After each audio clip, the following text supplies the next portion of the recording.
So here we are again. As I said yesterday in my introduction, I was basically going to do some videos, um, and it's all around the literature that I've been reading over the last, I suppose, 2 years now, maybe, um, and just sharing on this particular page, Turning Points, some of the stuff that I've been going through, and uh, I've been quite surprised at the change in me. A lot of other people have. A lot of people probably thought that it wasn't something that I was going to sustain, but actually, excuse me, it it seems to have persisted, which for me is a sign that this change is starting to be a little bit more, shall we say, substantial. And I'm going to be talking about lots of different subjects. I'm going to try and keep it as much as I can um, in some kind of organized order. I don't know how that's going to come out, but I'm going to be touching on subjects that hopefully will be a little bit more of practical use. They have been practically used for me, and I'm getting enormous benefit. And if there's anything that you want to share with the strategies or ways of living that you find inspiring, then of course, put something on the page here. And I wanted at the beginning to also say that there are certain people who have inspired me. Not least my sister Wendy. Hello, Wendy. Uh, Only in that she was the first person that opened my eyes a little bit just to reading something different, just to listening in a different way. Um, she probably won't like this, but you know, she was the one who told me or made me listen, and we'll talk about that a little bit later. Just something that might spark my interest, and I think there's really for me that the thing that runs through a lot of this stuff is a Zen proverb. Um, and I'm going to use a lot of this philosophy. I'm going to be using a lot of what some people might call strap lines, slogans, and things like that. But the Zen proverb that I sort of live by, particularly with regards to learning something new, is when the student is ready, the teacher will appear. Now, I was ready at that time. Saw my sister in Canada, and I was open to something new. And as it was a book that was very popular called The Secret by Rhonda Byrne. And I will be quoting different things, different books, different videos, different people that I've listened to over the last couple of years. So Rhonda Byrne, The Secret was the first foray, if you like, into this new way of thinking. So check it out and see what you think. And that's the most important thing I've found, that you have to be ready. This whole statement of when the student is ready, and I started with the word student, and I thought, well, okay, when was the last time I learned something new? And it could be something to do with education, it could be something to do with work, but something that has generally changed me. And that was a long time ago. And I've already spoken about the education that we receive, and we're expected with that education to go out into the world and function for the rest of our lives. And if you don't pick up another textbook, another history book, another philosophy book, another science book for the rest of your life, then it's only natural that you probably are going to struggle with the way that the world moves on and moves faster, and you find new concepts a little bit more tricky to take on board. So, in terms of being a student, I thought, well, I'm in a position where I can take time to read and listen to audiobooks and things like that. So I started to do that. And one of the more influential people, in fact, I would say the most influential author that I've been following in recent years is a guy called, and you will have heard me mention it, is Dr. Wayne Dyer, Dyer. Um, there are a lot of gurus and there are a lot of philosophers and there are a lot of people in the spiritual development, personal development world online. You only have to walk into a library or Waterstones or any shop on the high street, a bookshop, and you will see shelves and shelves and shelves of this kind of literature. Um, but for whatever reason, and we'll talk about the reasons why we do things as well. Um, I was drawn to this particular guy. I read his life story in I Can See Clearly Now. I have read pretty much, well, everything I can get on him actually on Audible. I think 10, maybe 12 of his books, including some other philosophy books that he suggested. So these are the people, Wendy there with her book Secret, Wayne Dyer with his books and his videos and content all over the internet. There's another gentleman who's just come onto my radar called Greg Braden, who is a geologist, a scientist, which is also built into sort of what I'm listening to and how I'm viewing the world. But to begin with, I just wanted to talk about the C word, shall we call it? And the C word for me is not a dirty word. The C word is change. And I think when it comes to change, there are a few things that sort of get in people's way. We tend to want to change, and January is a great month for that, isn't it? When we start thinking about, changing our body, our job, and in some cases our attitudes, and we sometimes set ourselves up for a fall, pretty much around about mid-January. So the word change for me is something that's quite key, and I think you've got to want to change, and you've got to really want to change. It's all very well. We all go into these kind of, I suppose, faddy diets, or we go into these kind of new ideas with a kind of, dare I say it, half-hearted approach. So what I've come to the conclusion for me personally is that change has to be lasting. It has to be substantial. It has to be something that you want to do and that you find relatively achievable. I think if you look at something as changing your life, then sometimes people go, well, that's quite a pretty big step.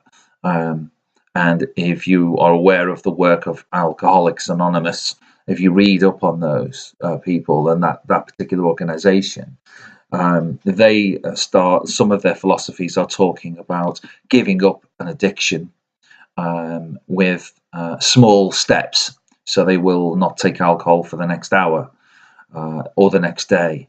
And then take it into tomorrow. So if you were to look at not drinking alcohol for the rest of your life, then it's too big. But maybe an hour is doable. And that you can translate that across into smoking, into eating the wrong foods, into exercise, and so on. So in terms of change, it has to be something that you feel that you can do. And I feel that the changes that I'm making are doable.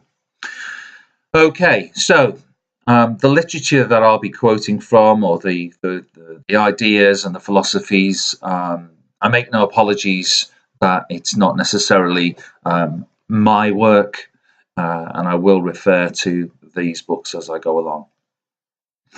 But just to begin with, I want to talk about something that I think is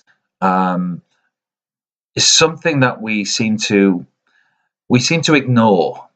Or we seem to just get on with life and just think that things are just the way they are, and things are never going to change. And we've tried all these things, and it's just a money-making scheme, and it's a bit of cynicism, or it's a bit of it's something that we don't quite understand. And that is this thing that seems to control us. And it's called the ego. And I do talk about it a lot, and I try to sort of get my thoughts aligned to uh, trying to discover why it is that we seem to allow ourselves to be controlled by this hideous little beast.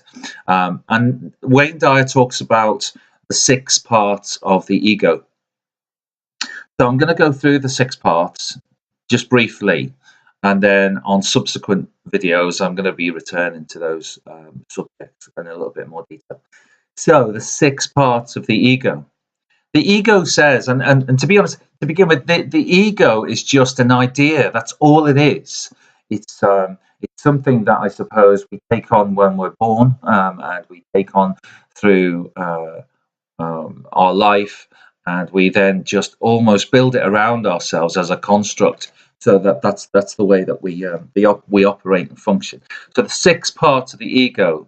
The ego says that you are what you have, you are what you do, you are your reputation or what other people think of you, you are separate from others, you are separate from what you want to attract into your life, and you are separate from your source. Now, these are the 6 parts of the ego. And if you consider that the troubles that you think you have in your life can be laid up against these 6 parts of the ego, you will discover that it's 1, 2, or in some cases all 6 that are causing the problem that you are currently facing. So you've got to basically try to suppress the ego. I think the ego is good in some ways, but I think you've got to try and suppress it. Now, trying to control the ego is quite a long journey, I think, in some cases for a lot of people. But it comes down to a couple of things. And one of the key sort of pointers that I was given to me was, I think people have got to stop going around looking for ways to be offended. People who go around looking to be offended will be seldom disappointed. You can walk out the door into towards work, or on the motorway, or the bus. You can find opportunities to be offended in pretty much every step of the way you go to work, or in every moment of the day with your children or with your family. And I think you've got to really just take a moment and pause and see, and try to stop being offended. You've also got to let go of your need to win. Now, this is a difficult one for a lot of people because we've been brought up on a thought process of we have to be number one. We have to be the best of the best of the best. And that causes insurmountable problems. And we will be talking about those as well a little bit later. Also, you've got to let go of your need to be right. There's a really wonderful phrase that I'm trying to get my kids to use, especially in times of conflict or argument. You can either be right or you can be kind. And, a lot of this stuff is of a spiritual nature, and spiritual in the sense of the spirit, not necessarily anything from a religious context, but just these simple, basic human truths, really. So it's this kind of feeling of superiority, or feeling that you are right in a conflict that causes problems. And also, in terms of the ego, particularly the first part of the ego, which is you are what you have, you've got to let go of this need to want more, and stop looking to external things to make you happy. Now, again, there's a lovely quote here: there is no way to happiness. Happiness is the way. And you've got to start thinking about things that make you happy on the inside rather than the outside. And that's sometimes considered to be a bit of a selfish way of looking at things. And I, for one, have taken the idea of being selfish and looked at that and thought, well, what does that break down to? And the etymology of the word selfish is to do with the self.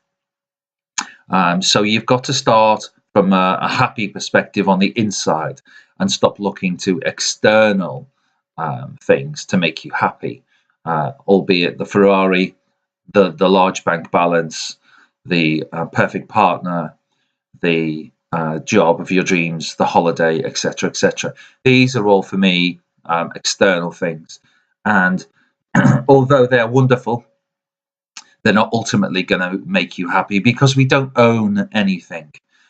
You may think that you own your house, you own your car, you own your clothes, but actually you're just renting them until you pass on. So it's not something that you need to be getting attached to. And that is also another part of some of the problems I think that I've faced in the past. And I've held on to stuff thinking that they're going to make me happy. And actually, all they've caused me is a little bit of anxiety, to say the least. So this is just the first sort of foray into the ego. I hope that in terms of this documentation, anyone who watches these videos is going to get something from it for their particular day. So, just to summarize, I'm going to be going through lots of different things, lots of different thoughts, some of which will resonate with you and some of those may not. But the summary of this video is to say that when the student, i.e. you, me, is ready, then the teachers or the lessons will appear in your life. And try and go out today and not be offended. Try and see if you can go through a day without being offended by something or someone. And the third thing is start to work on your own personal, internal happiness. Okay, so there we are. I'm going to go off and do a bit of writing and a bit of reading. And actually, I'll probably just go and get a coffee somewhere because I enjoy doing that. Those of you who know me. And have a great day today. And that's not a sycophantic way of ending this. It's just basically a genuine idea that I think, we need to pass around. So have a great day, guys. I really mean that.